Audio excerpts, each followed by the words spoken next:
There's nothing cool about being dead. I don't care how much swag you have. Swags count for nothing when you're laying in the casket. I just want to just give you a realistic picture here. Don't allow your mother to make the decision if she should bury you or cremate you because she didn't have enough money. Don't let your mother have to make a decision whether she should put on some regular clothes for you or a suit that you never wore. Don't let your mother make that type of decision. And I want those who are listening to me out there, you matter. I just want to let you know you matter. I don't care what you're going through. You are great beyond measures.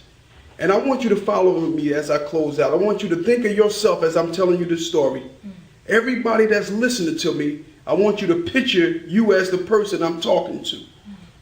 I'm going down to the medical examiner because I got to go down because someone just got murdered. You just got murdered.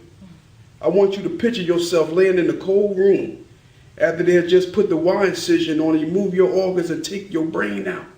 And they put it in the garbage bag and sew it back up in your stomach.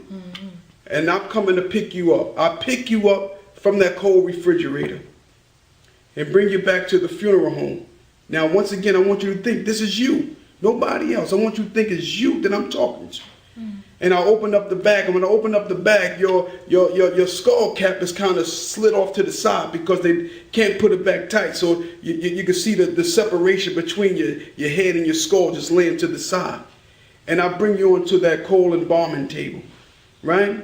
And as I bring you into that cold embalming table, I start taking scissors and cutting up through your abdomen and over here to remove the sutures that's been sutured together here. And I open up your flap. This is you I'm talking to. This is what's happened because you wanted to be about that life. Now I got you on that table and I'm about to inject you. I'm about to embalm you. Now I got to take about an hour and a half to embalm you to make sure that I give you back to your mother as best as I can. Not only that, you got bullet wounds all in your face.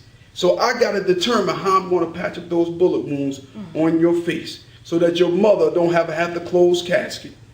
And as I inject that embalming fluid with the arterial tubes down both of your femorals, in your axillaries, underneath your armpits, and both of your carotids, this is you. As I have to go up in that carotid artery and pull your flap of your scalp back over your chin, and I got to clamp off the circle of Willis. So that's why if you don't do that, when you embalm, it will shoot embalming fluid out the circle of Willis, so I got to clamp it off so it builds pressure up in your face on both sides. Then I got to take a needle about this long, which we call as a trocar, and I got to stick it all in your legs and your backside, up your back to make sure that you stop decomposing so your body can be just whole just about time so we can get you to the gravesite.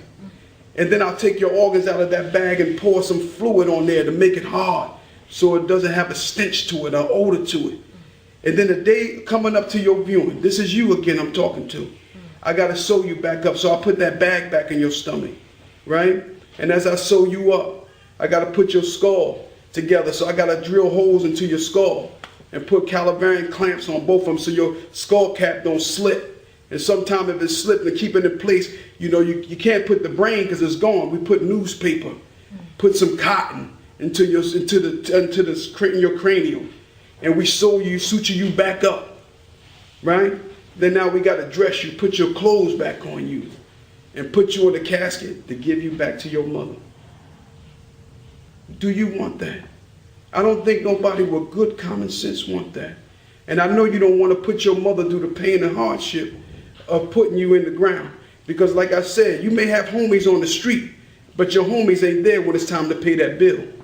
It is your mother who is barely making it, who got to put her pennies, her nickels, and her dimes and her hard-earned dollars together to give you a decent burial, or you get buried as an indigent in Potter's Field. Family, I hope one day that we can take this platform about black-on-black violence, not just here in our city, throughout. And I just need more funeral directors, more teachers. I need you to step up. I need you to come from behind that lofty desk. I need you to come from profiting off the pain and suffering of our people. I need you to get involved. I need you to come out and talk to these people and let them know what we're going through and what we bear witness and what we see every day. That's important, man. Because if we show that we truly care about our people, everybody else will come in, because we're already stigmatized as a funeral home anyway. See, I just want to appeal to you. We're losing too many of our young brothers and sisters. Too many, far too many. And as I always say as I close out, we can either address the issue now or I'll be addressing you later. Thank you.